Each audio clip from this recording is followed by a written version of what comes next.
Hi and welcome back to the channel. Today I'll give you an update on the car over the last 12 months. It's coming up to 2 years of ownership, and I'll go through what's gone wrong, and there's been a few things, and what it's cost me over that period of time. And finally, am I going to keep it? Am I still happy with the car? So let's get on with it.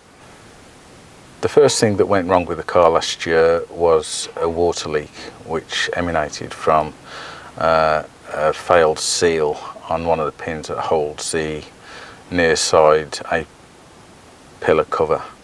That's a bit of a mouthful, but it created a hell of a mess, and there was such a lot of water in the passenger footwell. Anyway, that was fixed quite easily with a little bit of araldite and a small piece of rubber, which is the way Land Rover suggests it's done, and they actually sell a kit for that, but it's rather expensive. In the end it cost me about 10 pence, a little bit of rubber and a little bit of contact adhesive, and it's been fine ever since, no problems at all. So if you're interested in seeing that video, please have a look at it. It is a common problem, so at some point you're likely to come across it with yours, not just a Sport but the L320 as well, I suspect. The next problem I had was with the doors not locking properly. I'd lock it and everything was fine. You go in the house, the alarm would go off. That had happened once every 2 to 3 weeks, but then it got gradually worse and ended up with the the driver's side door not locking. Even if you try to lock it using the key in the passenger side door, it would not have it, and it was actually a problem with the actuator. It's a very common problem, and everyone is probably going to experience this at some point. You can fix it yourself. It's £115 part. That's from JLR, but you can probably get it cheaper elsewhere. I didn't have the time to do it myself, so I actually got a local independent to do it for me, and that cost £245, and everything's fine now. Right, the warning lights that normally come up, I've just started the car and the amber restricted performance lights come on. I will go into that a bit later in the video, but the one that hasn't come up is the low coolant level. Now that is a false indication, because there's absolutely nothing wrong with the coolant level at all, and we'll go into that in a moment. To be honest, there's not a great deal to see here, but just for clarity, it's saying the coolant level's low, but it isn't. It might look low in there, but I can assure you it isn't. It's up to the right level. So there's got to be another thing wrong, and there are two things that can go wrong here. First is that the sensor has gone kaput. They get clogged up. You might be able to clean them, but for the cost, it's probably worth getting a new sensor. The other thing is that the float can actually go porous, and it can get waterlogged and actually sink, which gives you a false reading. In other words, this float's gone to the bottom of the tank, indicating it's low coolant when it isn't. So this is one of the jobs I'm going to be tackling. It's an easy fix, and I'll be covering that in a new video in a couple of weeks' time, so be sure to stay tuned for that.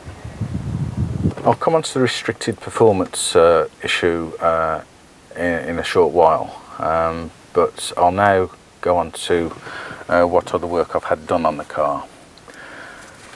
I have no record of the cam belt or the timing belt being changed, so I thought it was high time that was done, as it's done 111,000 miles now. So I decided to book it in, and also to have another very common problem on these TDV6s to be solved, and that is the turbo drain tube. You can get them. The problem is the original one was too long, and oil would pool in there, and once you go 3000 RPM and the second turbo is brought into play, a load of smoke comes out the back of the car through the exhaust, and that is all that pooled oil actually being forced out. And I've had people flash me and saying your car's on fire when it actually isn't. It's a very embarrassing problem to have. So again, I thought it was high time that was fixed. So I booked it in to have those jobs done, and the cam belt being replaced was £650, and the turbo drain tube mod was £225, and that's done the job now. So I've got another 10 years, I think, before the cam belt needs to be changed again, and I might have still have the car then, who knows, but we'll see in future. Back to the restricted performance issue. I actually thought myself it was the MAF sensor, or one of the MAF sensors, which are very easy to access and clean yourself. I haven't done that, but while it was in getting the other jobs done, I asked the guy to actually put it on a diagnostic and see what the issue was. He indicated that the diagnostic came back that it was water in fuel. Now, he actually said that it could be a faulty sensor. So what he did was he took the fuel filter off, cleaned it out, and reset the water in fuel sensor. But it doesn't seem to have cured the problem. So it may be a faulty sensor. So that really needs to be done. It is a DIY job, if not a bit fiddly. So I might have a go at doing that myself in the near future, and that will be the subject of a new video. Another problem that's reared its head in recent weeks is the fuel level sensor. I do keep quite a careful check on when I fuel up, and I know the mileage when I fill up. And I was in traffic a few weeks ago, and all of a sudden it said very low fuel, get to a garage quick, and I had a bit of a panic at the time. But when I thought about it, I've only done 100 miles in the car, and there's no way it's going to be that low. So I thought, it's got to be one of the sensors. There's actually two sensors in the fuel tank, but access to them is from the bottom of the tank, and the tank needs to come out. Brilliant Land Rover.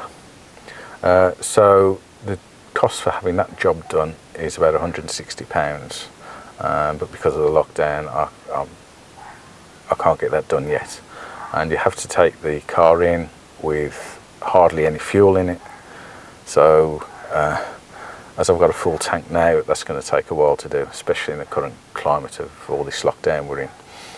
So that will be done. I'm not going to do that myself, as I said, because it's a tank out job, and I was told it's either the sensor that's the issue or corroded terminals, which is quite a common problem. So we'll see, and I'll report back on that at a later date. So how much does it cost to run this last 12 months? Last year it was hardly anything, just fuel, insurance and tax and MOT. This year, as I've said, I've had quite a bit done to the car. So let's go through it. So the latch assembly was £245, the cam belt was £650, turbo drain tube was £225. He actually did an oil change for me but didn't want to charge, but I insisted on paying for the oil. that was £35. So in total, that's £1,155 in jobs. I could have left the cam belt, but as I've got no record of the last cam belt change, I decided to have it done, so it's peace of mind. Other costs were the insurance, which was £447, tax was £535, and the MOT £45. So those costs that you're not going to get away from. So in total, it's cost £2,182 this year, excluding fuel. So it's not that bad, I don't think, for the car you get, and the fact that some of those jobs were necessary. So it's the same with any car, I suppose. You've just got to pay to have these jobs done. It's just upkeep. In terms of miles, I've done 2,949 miles this year. Most of those have been around town, short journeys, which I must admit is not the best way to treat a car, but that's how it is at the moment. And the MPG I've got is 21.1, which I think is acceptable. When you're driving a luxury, very comfortable 2.5 ton car, that's not bad. Right, what's next on the horizon? Well, the oil change has recently been done a few miles ago, so it hasn't had a proper service, so I'll be doing that myself, and that mostly includes filter changes. As I said, there's a problem with the watering fuel sensor in the fuel filter, so I will be changing that, and as I said, that's going to be part of another video, so the rest of the service will as well. That will probably include a coolant change, which I haven't got any record of that being done, so I'll change the coolant, and that will also be part of another video. If you are interested in doing your own maintenance and servicing, I think a good thing is to get one of these maintenance check sheets. You can download them, you can find them easily on the internet, and it gives you the period at which certain jobs need to be completed to keep the car in tip-top condition. So I'll be doing that, and you can follow my progress if you wish over the next 12 months, as I'll be recording everything I do in the car, really. Hopefully you enjoyed the video. There's going to be lots more to come. There's some modification I want to do, there's some upgrades, there's things that aren't quite working properly that need to be addressed. So all those will be covered in upcoming videos. I'm going to try to upload at least a couple of videos a month if I can, based on all sorts of things. So if you're interested in the Range Rover Sport L320, please subscribe, like, and hit that bell for notifications. Thanks for watching. See you soon.